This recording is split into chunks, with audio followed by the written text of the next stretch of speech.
Well, there is the self that's working, and then there's the self that isn't working, right? It's the patterns, the habits, the beliefs, the limitations. We all grew up with what I'm going to call cultural lies, religious lies, social lies, family lies. These are the things that we've been taught in those early years of our life that we never question. It's just, this is how the world works. So if you buy into that, then the rest of your life is nothing more than a display of what that lie was.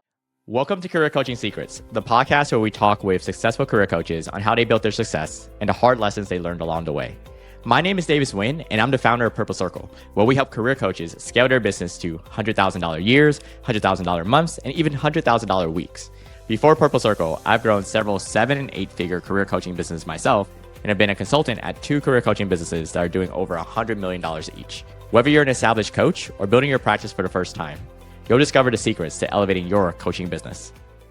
Hey everyone, welcome to another episode of Career Coaching Secrets podcast. I'm your host Rexhen, and today's guest is Deb Erickson, master neurocoach, mindset expert, and founder of the ICAN Institute, where she's spent over 25 years helping entrepreneurs and sales leaders rewire their thinking and unleash their full potential. As one of the world's leading neurotrainers for Fortune 500 companies, Deb has empowered professionals across 28 countries to shift their inner dialogue, overcome limiting beliefs, and turn mindset into measurable success. Her unique blend of neuroscience, leadership training, and actionable mindset tools has become the go-to resource for those feeling stuck, self-doubting, and inconsistent in their business growth. And it's a pleasure for me to have her on the podcast today. Welcome to the show, Deb. Rexhen, thank you so much for having me. I'm very excited about being here. Thank you for coming, Deb. It's a pleasure for us to have you on. And I wanted to learn more about your beginnings. So what inspired you to become a neurocoach and then start your own coaching business? You know, my background is in education. And my first basketball and softball coach, her name was Coach Voles. She's the one that really inspired my entire career. And the reason for that is, I was this really lost kid, dyslexic, ADHD, not doing well in school. I had moved back to the US from, my dad was a minister and we were overseas. So we had been in Korea for years. So I came back as a junior in high school and I was lost. And my high school coach, my very first year back in, was like, you know what? We are going to work on your mindset and your attitude. I had all kinds of physical talent. I was immediately the captain of the team, but what I had no idea was how to manage my mind. So she had her own little blend of what she called PMA, positive mental attitude. We did visualizations. We did all kinds of affirmations, but she would pull me aside after every game and say, look, you're the leader here of the team. They will follow you. And she would actually give me mental and emotional tools that I could use to really make sure that my head was in the game, right? I was going to show up, be 100%, play full out because everybody followed me. And it was the most extraordinary high school career because of the time she took, the tools that she gave me, the awareness. I felt like she kind of opened up my mind to this whole arena. And so then as I got into my career, I was an educator for a while, and then I moved into the corporate arena. I was always in a leadership role. But what I noticed is people were always coming to me. People would always come to me and say, hey, Deb, how can I do this? Or how can I change that? Or how can I get the results you're getting? Or you seem fearless and unstoppable. How did you do that? And so what I began to recognize is that I was showing up in a way that was getting other people's attention and they were begging for help. So I would meet over lunch hours and after work and try to start walking people through what I was doing. I think it had become so natural that I didn't realize it was unusual. And, at several different points in my career, I realized I'm good at this. I could turn this into a career. And I think that's kind of how I moved from really athletics coaching, because I was also a basketball coach and a softball coach and track and field, into corporate arena, right into success programming and sales training. And that's how I really made the transition. Coach Voles was really the originator of all of that, all of those tools. Interesting story. And so right now, with the type of coaching that you're focused on right now, what is it about it? Like when you're going with a coaching journey with your clients, what about it do you find the most rewarding? Ooh, that's a great question. I will tell you that I do love all of the pieces. I love it all because what neurocoaching, which is really what I developed over the years, last 25 years, neurocoaching allows you to say, look, whatever's showing up in your life right now, your sales behavior, your personal development, professional, whatever's showing up, what you have now is a reflection of what you've been thinking and what you've been vibrating and what you energize, what you have given and what you believe is possible and not. So I like to look at what is and then go back, right? Find the origins. Here's where that started. The first 7 years of our life is where all of the programming begins and gets settled. So I like to go back and look at that and see if we can unpack like some of the early wounds, the early programming, the early assumptions, all of those pieces, because it holds a key. It's kind of like the brain then can connect the dots and go, okay, this that's happening right here, it's connected to that. And so we can literally like sever, right, the neural link so that we're free from the past and decide what it is I'd like to have in my future and create the rewiring of the brain in the here and now. So it's really, honestly, it's the whole journey. It's from discovering what's blocking, limiting, getting in the way, creating the tools, right, to sever, disconnect, creating the vision of where it is I want to go, getting into that feeling tone, and then being able to kind of stand in that energy in the here and now. Because I think the thing that's so exciting about that, Rexhen, is that you can literally create anything. When you tap into the field of possibilities, you can create anything you are looking to create, but you can't drag your past into your future. Interesting. So how do you break that cycle? Like how do you break like being yourself in a way? Right? Well, there is the self that's working, and then there's the self that isn't working, right? It's the patterns, the habits, the beliefs, the limitations.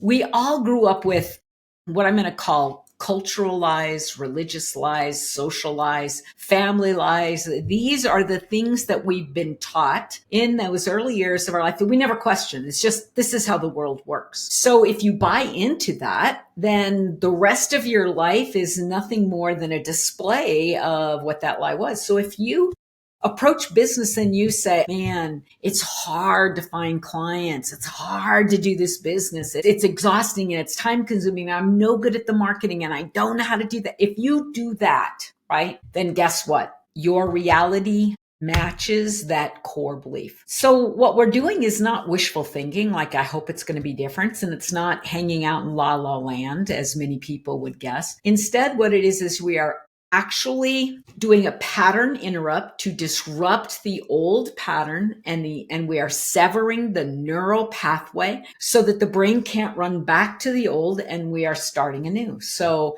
I love to use a what if tool, and a what if tool simply says this: what if none of that is true? What if lack, limitation, doubts, certainty, scarcity, what if none of that is true? What if the belief that says you got to work hard for the money, you got to hustle hard, you got to sacrifice, what if none of that is true? What if what is true is that you can create your own path in the world and you can make true, right, a belief, a philosophy, an understanding that if you believe in that and you take action in that and you stand in the frequency of that, you can actually create a different reality. So can you find customers easily and effortlessly? Yeah.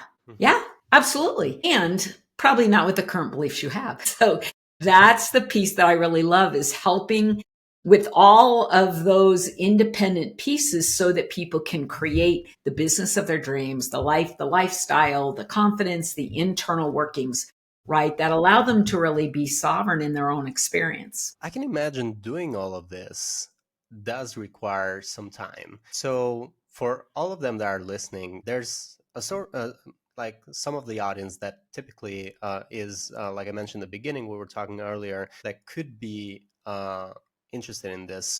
For them listening, what is it like to work with you? Is there some sort of a program of a certain length? Because I can imagine it takes time to break a belief, or like even if I say today that yeah, it's easy to do all of that, I can say it, but subconsciously is a different belief there, right? That's really brilliant. That's brilliant. The subconscious mind is running 95% of the show. So most of what you're experiencing is on autopilot from your subconscious beliefs. We're talking all the old stuff that's been reinforced. Conscious mind still plays a very important role, even though it only has 5% of the power. The point is, it's your here and now where you get to make a new choice. You can actively split from an old choice and make a new one. So both, it's really about mastering both sides of the equation. How long does it take? So the good news is you will start feeling better immediately because there's a shift in energy. You're going to feel it right away.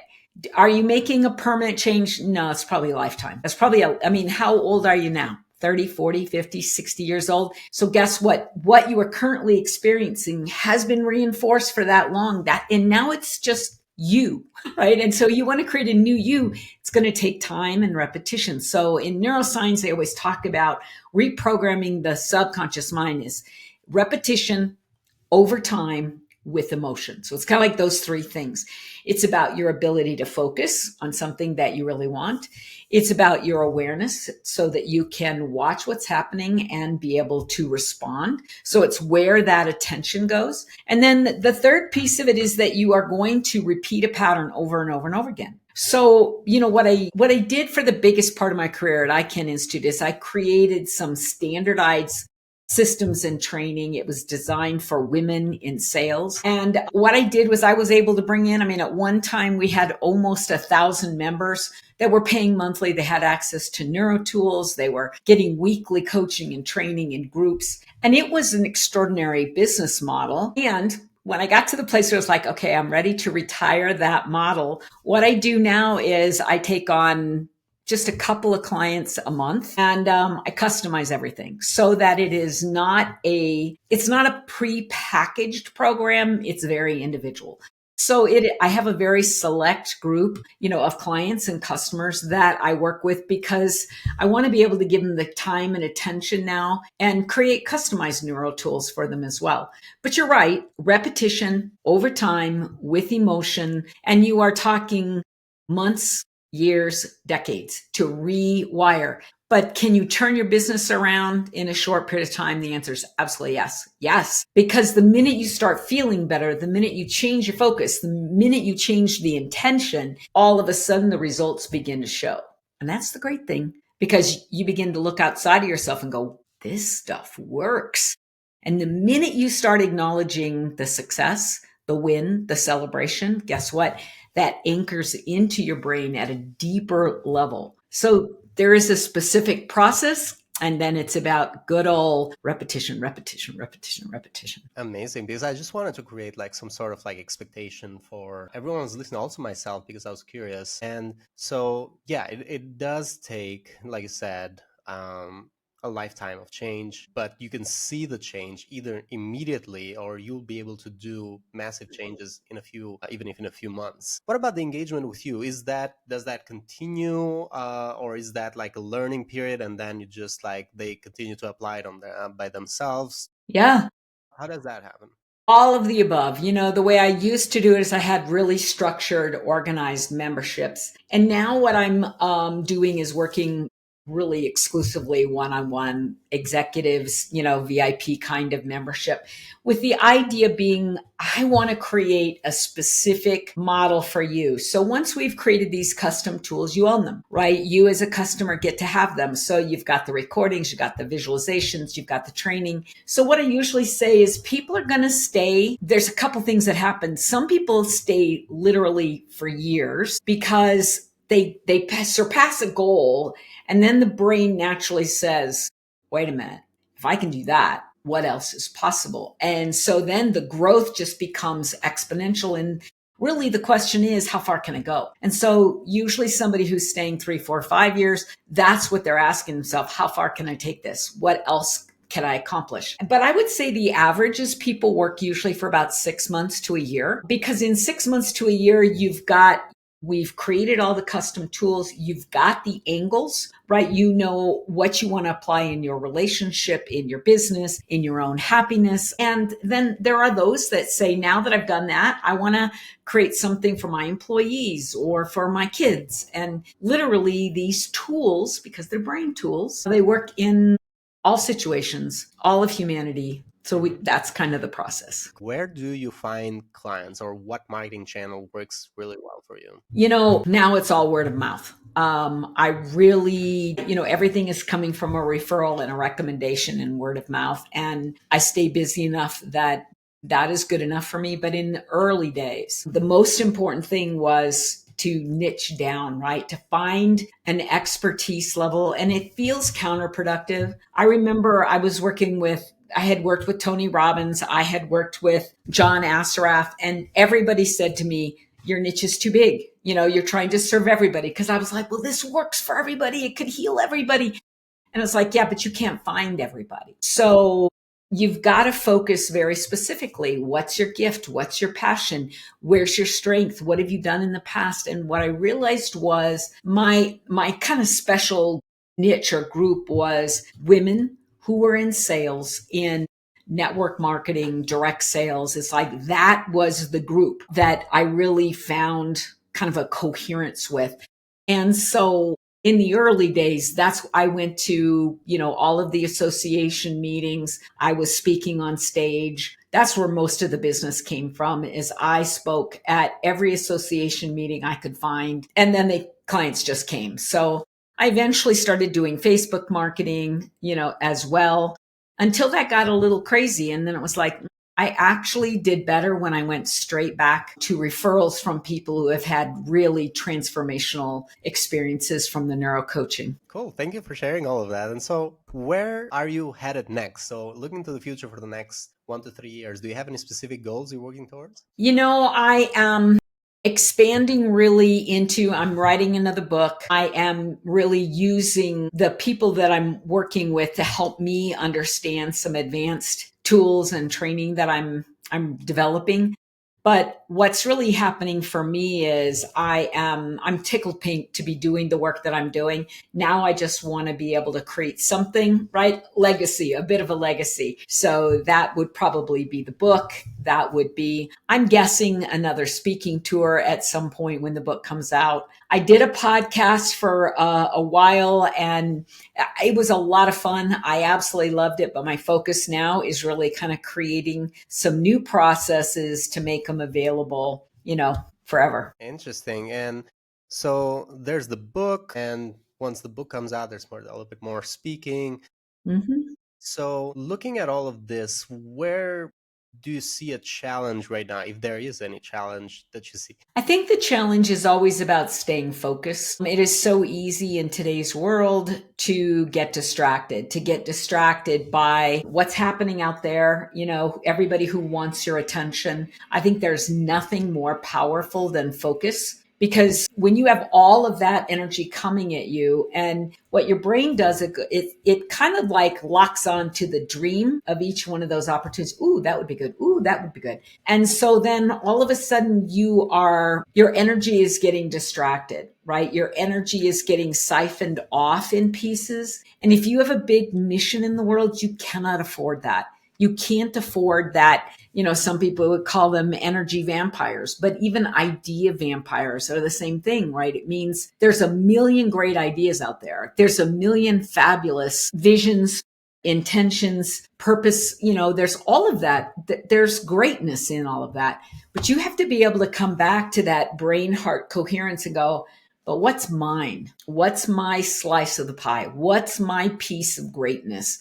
And how do I find it, feel it, and bring that out into the world? That's where the magic is. I think the challenge is to be able to shut down all of the noise, to not get invested in negative projections of any kind from any source, and to be able to kind of lock in every single day and go, yeah, I know I'm here. I'm here for a purpose. I have a mission. I know there is a deeper calling on my life, and my job every single day is to align with that and bring that out in the world. Because like so many have said, we're unique. There has never been a human being on the planet that has my gifts and talents, my neurocomplexity, my combination of painful past experiences and the journey to heal those. Nobody else has my creative abilities and resources.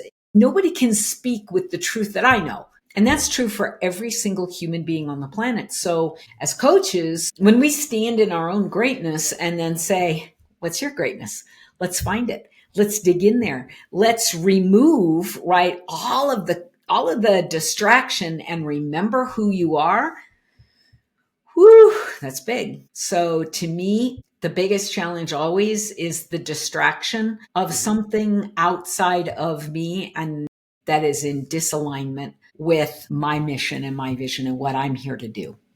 That makes sense? Yeah, and speaking of distractions, one of the main distractions that a lot of coaches bring out in the podcast has been AI. So how does AI come into this?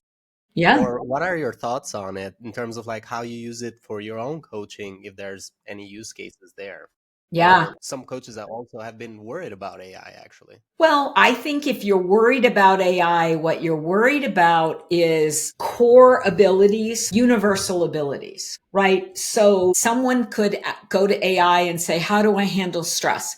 Give me 10 exercises to deal with stress. And then they could come to me and ask the same question. Now, if I have the same answer as AI, I'm no longer needed. However, when I bring my true brilliance, right, to the party, I'm not looking for 10 options for how do you release stress. You know what I'm going to do in this moment? I'm going to walk you through an activity that will blow your mind so that you have a physical connection, right? With a coach that you're like, ooh, that's what I want. I don't want a list of things. I'm not looking for high level cognitive understanding. I'm looking for heart and soul connection. I want somebody who can dig in and stand beside me, right? And walk me back through the past and then walk me into the future. That's what people want. They want the people connection. And so here's what I'd say is I would never be afraid of AI taking your job, because when you stand in your greatness and you do the thing that only you can do,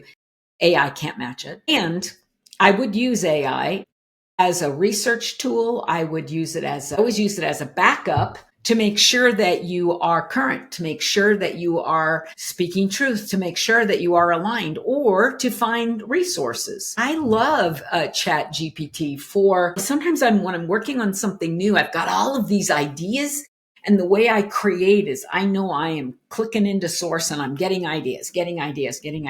And sometimes I just feel like I'm overwhelmed. And I whiteboard. I have a beautiful whiteboard in here and I put them all on the whiteboard and I sit and stare at it for a while. And then I say, ooh, how would I lead from, what would I do? And sometimes I can spend months giving birth to some concepts. And recently what I've recognized, I can get into Chat GPT and I can say, how would you organize this? And boom, like in 60 seconds, they've got it all put together. Now, I may not agree with it, but the point is there is the option. It feels to me like it's an assistant, right?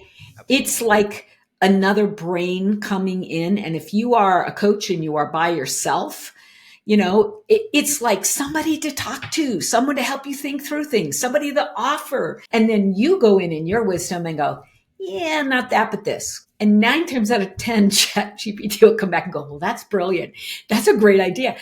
And so what I love about it is a partner, a resource, an extra. It will never take the place of your brilliance. So your number one job, I would say this to every coach, your number one job is to find your brilliance, right? To be very specific in your target market, find those unique people that you can absolutely uplift their life, transform it forever, stand in your brilliance and go with great confidence, because there's no AI that can, and no technology that can match who we are when we stand in our heart and soul. Absolutely. And you bring up an amazing point that it is a great assistant. And there's a lot of admin stuff that you need to get done. And AI can do some of that for you. And now it's advanced to a point that it can do not just like chatting, but actually do actual tasks, which is great. So as an assistant, great tool. Won't be able to replace, I agree with you 100%. won't be able to replace the human experience, won't be able to. And you also said that, and it's interesting. It's kind of like it always agrees with you, and it's never gonna say, this is terrible idea, this is, it never says that, it never disagrees with you. So there's no there's no, it's not going to give you a reality check. So that's some of the limitations are. And great thing about the coach is that it's gonna, like, coaches can ask questions that are gonna make you think. AI is good for answers, but we live in a world where questions are a lot more valuable than answers. You can find answers easily, Mm-hmm. but the questions are a lot more valuable, I feel like, in today's world. Yeah. I also think it's great when you ask questions like compare this and this, because there's no presupposition in that question. And that's usually where you get kind of AI following your lead, where when you are just exploring it's a whole different relationship. But I agree with you. Then once you've got your content, something you're going to present, it can build your PowerPoint presentation. It can create handouts. It can do all those things, quite honestly, that are time consuming for a coach or a speaker, and do it well and save your time and energy. You're right. We got to live in our strengths. We got to do the things that we are made for, that we're built for, and get help with everything else. Absolutely. And great discussion on that. So I wanted to ask you, throughout the years that you've been working as a coach, having your own coaching business, and knowing all of that, is there any advice you'd give to other coaches that are trying to scale their impact? For me, and this probably comes from my athletic background, the kind of the origins of my coaching style, is that I realized that every learner, every client is different. Mm-hmm. I went to school for athletic coaching. My very first job was a men's team because their coach had had a heart attack. And I stepped in the middle of the season. Men's college. It was a small college. And I'm so short. I'm 5'2". I had to stand on a chair just to kind of, make eye contact. And they all blew me off when I showed up. But then I brought my big, bold, bad energy, and I got their attention, and we won the championship that year for that school district. And so I was like, okay, I got this.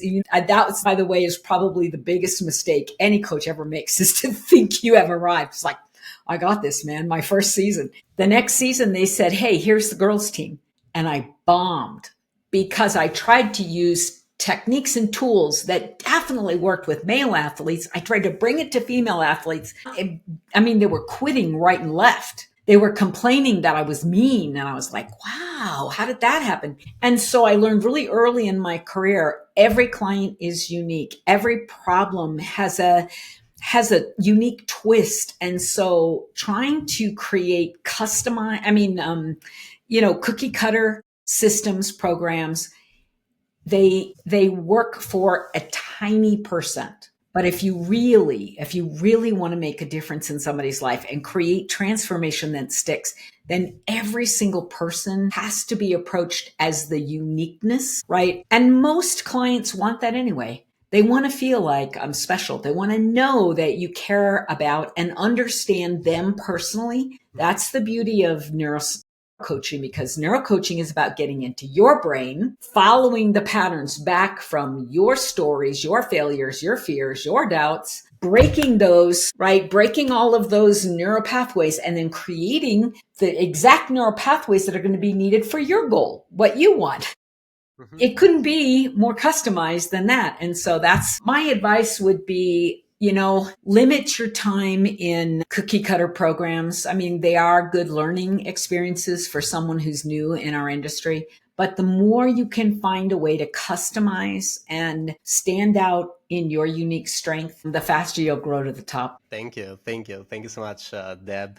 And thank you so much for coming to our podcast today. For anyone who wants to connect with you or find you, they can go into LinkedIn, Deb Erickson. They'll be able to find your profile. Is there a website that you want to send people to? No, I closed ICAN Institute's website, but they could just email me at deb@deberickson.com. If you want to put that in the link, they can just email there and I will respond.